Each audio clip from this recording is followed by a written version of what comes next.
สมาชิกสภาแห่งชาติเขตเลือกตั้งที่15แขวงจำปาสักขออนุญาตประกอบความเห็นติดพันกับการเก็บรายรับจากแห่ถาดที่หลายๆทานสมาชิกสภาได้ตั้งประเด็นตั้งคำถามตั้งข้อสงสัยยังก็แล้วแต่ว่าเป็นยังเฮานี่มีเป็นร้อยบ่แต่ว่าเก็บรายรับจากคะแนนการนี่คือได้น้อยแท้ข้าพเจ้าคิดว่า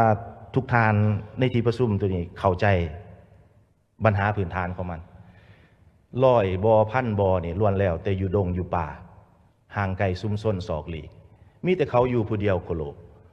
สูงสุดเขาก็มีพนักงานเมือง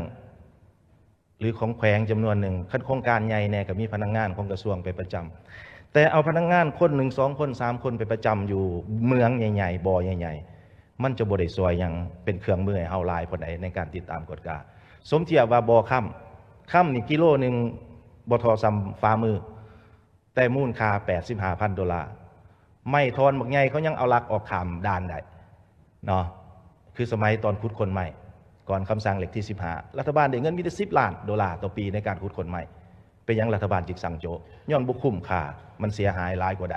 ฉะนั้นลักษณะบ่อแห่ก็เป็นลักษณะเดียวกันถึงแม้ว่าคะแนนการจะพยายามสำใดในการติดตามมันก็บ่สามารถเฮ็ดได้เพราะว่าพื้นฐานอันที่หนึ่งความรู้ความสามารถของเฮา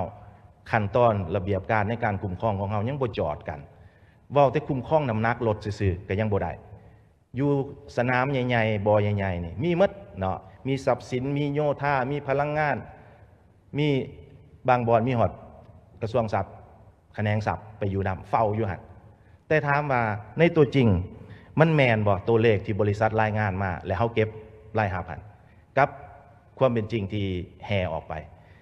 อยากให้เวียกบ้านหรือว่าล่องคิดไล่เล่นๆเนาะบรรดาทานสสบอนใดที่มีบ่อแห่จะเห็นว่ารถแห่นี่จะขนใส่รถ22 ล้อรถ22 ล้อมาตรฐานของกระทรวงโยธาธิการกำหนดให้โดยเฉลี่ยบ่ให้เกิน43 ตันปลายทั้งน้ำหนักรถและน้ำหนักแห่น้ำหนักรถนี่มีแหละประมาณ21แสดงว่าเหลือน้ำหนักแห่มีแต่22 ตันอย่าคู่ว่าแห่ในรถมีน้ำหนักเท่าใดบ่จำเป็นต้องเขาตาสั่ง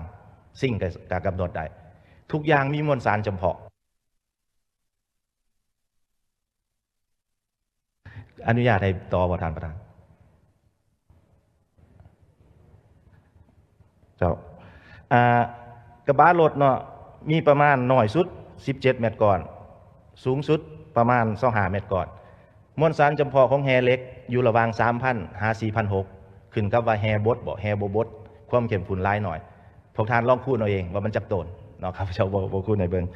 เนาะฉะนั้นวิธีการในการแก้ไขปัญหาดังกล่าวครับพระเจ้าอยากเสนอว่า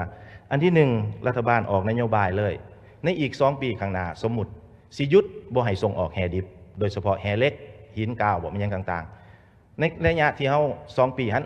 ให้มีการเริ่มสร้างโรงงานนักลงทุนเขาออกมาเองคันเฮามีนโยบายที่ชัดเจนเขามาตั้งโรงงานเองเขาบ่ต้องจำเป็นต้องไปดึงดูดก็ได้อันนี้เขาบ่มาย้อนว่าเฮาบ่มีนโยบายที่ชัดเจนว่าสิให้เขาเฮ็ดแนวใดคันสมมุติว่าอนุญาตให้ส่งออกแฮดิบคือเก่าเพราะทุกคนอยากส่งออกแฮดิบหมดเนาะเพราะว่ามันมีส่วนต่างมันยังลักลอบยังต่างๆกันได้หลายอันนี้เว้าความซื่อฉะนั้นแหละคันเฮาเฮ็ดหันมาปฏิรูปแปรรูปภายในอันที่1เฮาสร้างมูลค่าเพิ่มอันที่2เฮาลดพรการใส่จ่ายเงินตาเฮานำเข้าเหล็กนี่ประมาณ2 ล้านตันต่อปีตัวหนึ่งประมาณ$500ก็คูณเอากับประมาณ$1 ตื่นที่เฮาจ่ายเงินออกไปสดๆเนาะสำหรับเหล็กคันเฮาเฮ็ดได้เองเงินตื่นนึงเฮาบ่เสียเนาะมันก็จะเป็นงานช่วยแก้ไขการขาดแคลนเงินตราของประเทศนอกจากนั้นเฮาก็จะบ่กังวลอีกว่าเขาสิใส่น้ำหนักเกินเพราะว่าเฮาสามารถกวดอยู่ที่โรงงานได้ว่าจะใส่น้ำหนักมาเกินบ่คือปัจจุบันนี่หลายทานว่าเขาไปเขียนกันอยู่ชายแดนพุ่นข้ามชายแดนไปปุ๊บเขาแบ่งเป็น2 รถคนต่อจากรถนึงเป็น2 รถฉะนั้นปัญหาดังกล่าวที่หลายคนหรือว่าสังคมตั้งคำถามให้พวกเฮานี่มันก็จะตกไปนำแล้วรัฐบาลก็จะเก็บรายรับได้เพิ่มเทียบกับปริมาณแห่ที่ขุดออกจากบ่อตัวจริงก็จะได้ตามสัดส่วนฉะนั้นแหละปัญหาดังกล่าวนี้เฮียของให้มีการประสานสมทบกันระหว่างแขนงการที่เกี่ยวข้องโดยเฉพาะการคิดไล่ปัจจุบันนี่2 แขนงการคือกระทรวงพลังงานและกระทรวงการเงินก็ประสานกันอยู่แต่กระทรวงพลังงานนี่มีแต่คิดไล่ว่าอย่างยืนให้ว่าแห่นี่มีความเข้มข้นหลายปานใดเนาะส่วนว่าการเก็บเลยเป็นกระทรวงการเงินเป็นผู้เก็บเขาบอกว่าราคาเท่าใดหรือว่าเป็นไปเอาราคาเท่าใดมาคูณก็จะเก็บได้ตามนั้นคือมีสสท่านหนึ่งบอกว่าบางบริษัทรายงานว่าแฮเล็ก$30ต่อต้นที่$30ในอยู่ตลาดโลกมัน100คัน30ก็ขาดทุนแหละคุดซื้อก็ยังขาดทุนแหละบ่ทันฝ่าเอาไปขายเถอะฉะนั้นอันนี้เป็นข้อมูลหนึ่งที่ว่าให้พวกเราต้องได้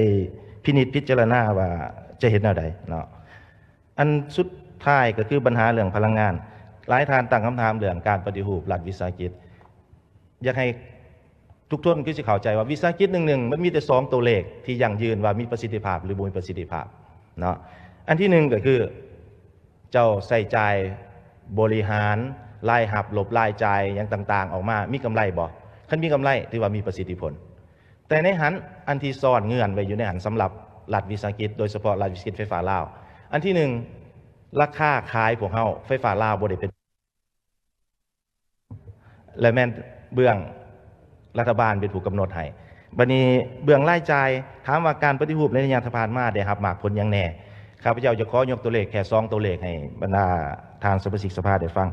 สิ่งที่ไฟฟ้าลาวเองสามารถเฮ็ดได้มีอยู่ก็คือลดผ่อนรายจ่ายเฮ็ดให้การบริหารจัดการภายในองค์กรมีความโปร่งใสเฮ็ดให้การลงทุนถือกลุ่มถือจุดบ่ให้มีการลงทุนแบบเสียผลประโยชน์ข้าพเจ้ายกตัวเลขว่าค่าใช้จ่ายบริหารดำเนินการของไฟฟ้าลาวในปี 2023 สรุปปี 2023 ลดลงจากปี 2019 ในเวลา 3 ปีปลายนั้นมีการปฏิรูปถึง 45%เนาะ 45%เทียบเท่าเงินประมาณ1,000 ตื้อกีบต่อ 1 ปี อันที่2ลดผ่อนพลังงานตกเหี่ยในระบบที่มีคนลักไฟมีอย่างต่างๆได้ประมาณ 3.6% เนาะประหยัดเงินได้ประมาณ700 ล้าน700 ตื้อ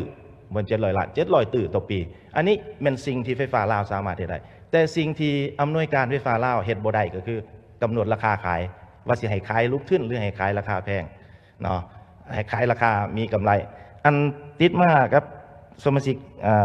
สภาท่านหนึ่งถามว่าเป็นยังซื้อน้อยใส่น้อยราคาถูกใส่หลายราคาแพงคำตอบข้าพเจ้าตอบไปแล้วบางหนึ่งก็คือว่าเฮาขายหลายเท่าใดแหงลุกขึ้นหลายเท่านั้นเพราะว่าเฮาขายต่ำกว่าทุนข้าพเจ้ายกตัวอย่างประเทศเพื่อนบ้านของเราประเทศไทยราคาไฟของเขาโดยเฉลี่ยให้ทานเปิดอินเทอร์เน็ตเบิ่งโหลดเนาะ Google Search เบิ่งราคาไฟประเทศไทย 4.2 บาททานคูณเข้าไป 4.2 บาท650ก็ได้660ก็ได้ออกมาราคาเท่าใดประเทศกัมพูชาอยู่ที่15 เซนต์ทานคูณเข้าไป 22,000 ออกมาเท่าใดราคาไฟบ้านเฮาขายเฉลี่ยหมดทุกกลุ่มลูกค้าบ่ว่าจะเป็นครัวเรือนอุตสาหกรรมวิสาหกิจอย่างต่างๆเขาเก็บราคาแตกต่างกันแต่โดยเฉลี่ยเฮาได้มีแต่ 6.4 เซนต์ต่อกิโลวัตต์โมงในขณะที่ต้นทุนของเฮาอยู่ที่ประมาณ10 เซนต์ฉะนั้นแหละทุกๆกิโลวัตต์โมงที่ขายจะลุกขึ้นไป 3.5 เซนต์เนาะอันนี้เป็นปัญหาใหญ่ปัญหาดังกล่าวนี้ได้เกิดเป็นตองโสก็คือบ่มีไผสิมาเฮ็ดโรงงานไฟฟ้าขายให้ไฟฟ้าลาวอีกในอนาคตเหตุผลก็คือไฟฟ้าลาวหมดเครดิตไปแล้วเนาะบ่สามารถจ่ายค่าไฟได้เนาะเพราะว่ารายรับน้อยกว่ารายจ่ายบ่สามารถจ่ายเขาได้ก็ติดเขาก็กลายเป็นหนี้สะสมเนาะฉะนั้นแหละอันนี้ปัญหาใหญ่พวกเฮาต้องได้มีหีบแก้นำกันอันที่2ติดพันกับเรื่องว่าการสนองไฟให้คริปโตไมนิ่งอยากให้ทางสมาชิกสภาเข้าใจว่าคริปโตไมนิ่งนี่ถูกนำเสนอให้มีการเฮ็ดอยู่เมืองลาวในปี 2021ในเวลานั้นไฟอยู่ระบบของไฟฟ้าลาวนี่เหลือประมาณ 4,600 ล้านกิโลวัตต์โมงต่อปีได้ปล่อยน้ำทิ่มบ่ได้เอาไปใส่ฉะนั้นก็เลยว่าเฮ็ดจังได๋สิดึงธุรกิจได้ที่ไวกว่าหมู่ในการกินไฟใส่ไฟมาไวที่สุดก็คือคริปโตสร้างบ่ฮอด6 เดือน3 เดือนถือว่าได้ใส่ไฟเลยก็ดึงเข้ามาในกรอบเงื่อนไขที่รัฐบาลตั้งไว้ก็คือให้เฮ็ดแค่3 ปีเนาะหมด3 ปีแล้วต้องเซาอันนั้นเป็นหลักการมันและคริปโตนี่ลงทุนไปแล้ว3 ปีนี่เครื่องนี่บ่สามารถใส่ได้แล้วหมายว่า efficiency มันตกแล้วก็ตกรุ่นมีอย่างต่างๆกินไฟหลายแต่ขุดได้น้อยถือว่าบ่คุ้มค่าก็ผู้ที่ประจวบเหมาะกับว่านโยบายของรัฐบาลให้อนุญาตแค่3 ปีเนาะอันนี้มันอยากขออนุญาตชี้แจงในนั้นส่วนการอนุญาตให้บรรดาโรงงานนิคมอุตสาหกรรมเฮ็ดโรงงานไฟฟ้าเองได้บ่ข้าพเจ้าคิดว่าควรไปทบทวนขึ้นกฎหมายไฟฟ้าว่าเป็นหยังกฎหมายไฟฟ้าจึงเขียนแนวนั้นการที่ให้เขาเจ้าเฮ็ดเองตัวอย่างเขาเฮ็ดโรงงานเฮ็ดโซล่าเอง100 เมกะวัตต์แต่ถามว่าโซล่านี่ผลิตได้แต่โดยเฉลี่ยแต่ช่วงกลางวัน5-6 ชั่วโมงเวลานอกจากนั้นเด้แสดงว่าไฟฟ้าลาวต้องได้สนองไฟให้เขาเจ้าสรุปว่าไฟฟ้าลาวก็ต้องได้ลงทุนเพิ่มไปอีก100 เมกะวัตต์เพื่อสนองไฟให้เขาในเวลาเขาบ่มีโซล่าหรือเขาให้เฮ็ดโรงงานไฟฟ้าความร้อนสมมุติว่าโรงจักรไฟฟ้าความร้อนเขาซ่อมแปลงเขาหยุดจักรเขาก็ต้องเอาไฟจากไฟฟ้าลาวนี่ไปสรุปว่าไฟฟ้าลาวก็ต้องได้สร้าง capacity สำรองจักรสำรองไว้สำหรับเขาเพื่อสนองให้เขาย่ามเขาผลิตบ่ได้ฉะนั้นมันจะกลายเป็นต้นทุนของไฟฟ้าลาวอีก ฉะนั้นบ่พอเท่าใดประเทศในโลกที่มีนโยบายว่าให้สามารถเฮ็ดโรงงานเองได้คือประเทศไทยมีนโยบายเฮ็ดโรงงานไฟฟ้าความร้อนด้วยแก๊สได้แต่ต้องเป็นขนาดใหญ่กว่าตัวเองสมใส่อันที่2ไฟฟ้าไทยนี่เขาเก็บค่า capacity charge หมายความว่าโรงงานเจ้าใส่100เมกข่อยเก็บมันเจ้าทุกเดือนเจ้าบ่ใส่ไฟข่อยก็ยาข่อยเก็บเป็นกิโลวัตต์บ่แม่นกิโลวัตต์โมงฉะนั้นระบบของเขาเจ้ามันจะต่างจากระบบของพวกเราและถามว่าเฮาสามารถเฮ็ดคือเขาได้บ่